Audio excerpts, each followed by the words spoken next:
श्री सीता रामचंद्राभ्याम नमः। स्वागत है आप सभी का हिंदू ग्रंथावली ऑडियो बुक चैनल में। 49वां सर्ग। पितृदेवताओं द्वारा इंद्र को भेड़े के अंडकोश से युक्त करना तथा भगवान श्री राम के द्वारा अहल्या का उद्धार एवं उन दोनों दंपति के द्वारा इनका सत्कार। तदनंतर इंद्र अंडकोश से रहित होकर बहुत डर गए। उनके नेत्रों में त्रास छा गया। वे अग्नि आदि देवताओं, सिद्धों, गंधर्वों और चारणों से इस प्रकार बोले। देवताओं, महात्मा गौतम की तपस्या में विघ्न डालने के लिए मैंने उन्हें क्रोध दिलाया है। ऐसा करके मैंने ये देवताओं का कार्य ही सिद्ध किया है। मुनि ने क्रोध पूर्वक भारी शाप देकर मुझे अंडकोश से रहित कर दिया और अपनी पत्नी का भी परित्याग कर दिया। इससे मेरे द्वारा उनकी तपस्या का अपहरण हुआ है। यदि मैं उनकी तपस्या में विघ्न नहीं डालता तो वे देवताओं का राज्य ही छीन लेते। अतः ऐसा करके मैंने देवताओं का ही कार्य सिद्ध किया है। इसलिए श्रेष्ठ देवताओं, तुम सब लोग, ऋषि समुदाय और चारण गण मिलकर मुझे अंडकोश से युक्त करने का प्रयत्न करो।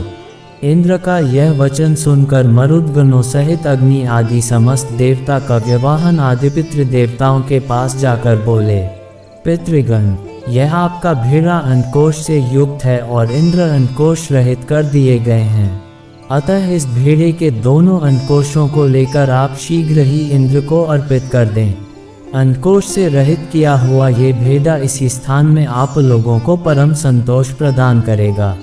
अतः जो मनुष्य आप लोगों की प्रसन्नता के लिए अंडकोश रहित भेड़ा दान करेंगे, उन्हें आप लोग उस दान का उत्तम एवं पूर्ण फल प्रदान करेंगे।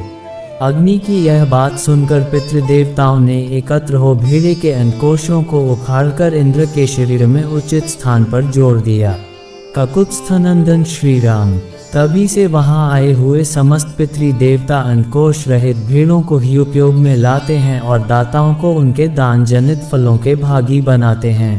रघुनंदन। उसी समय से महात्मा गौतम के तपस्या जनित प्रभाव से इंद्र को भेड़ों के अंडकोश धारण करने पड़े। महातेजस्वी श्री राम, अब तुम पुण्यकर्मा महर्षि गौतम के इस आश्रम पर चलो और इन देवरूपिणी महाभागा अहल्या का उद्धार करो। विश्वामित्र जी का ये वचन सुनकर लक्ष्मण सहित श्री राम ने उन महर्षि को आगे करके उस आश्रम में प्रवेश किया।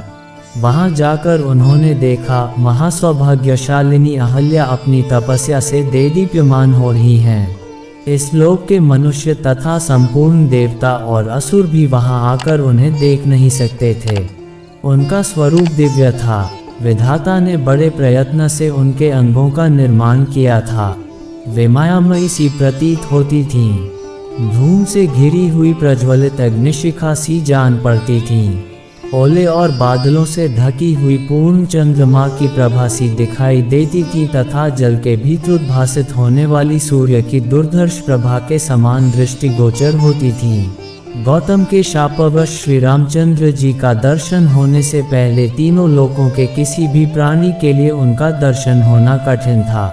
श्री राम का दर्शन मिल जाने से जब उनके शाप का अंत हो गया, तब वे उन सबको दिखाई देने लगी। उस समय श्री राम और लक्ष्मण ने बड़ी प्रसन्नता के साथ अहल्या के दोनों चरणों का स्पर्श किया। महर्षि गौतम के वचनों का स्मरण करके अहल्या ने बड़ी सावधानी के साथ उन दोनों भाइयों को आदरणीय अतिथि के रूप में अपनाया और पाद्य, अर्घ्य आदि अर्पित करके उनका आतिथ्य सत्कार किया। श्री रामचंद्र जी ने शास्त्रीय विधि के अनुसार अहल्या का वह आतिथ्य ग्रहण किया। उस समय देवताओं की दुंदुभी बज उठी। साथ ही आकाश से फूलों की बड़ी भारी वर्षा होने लगी।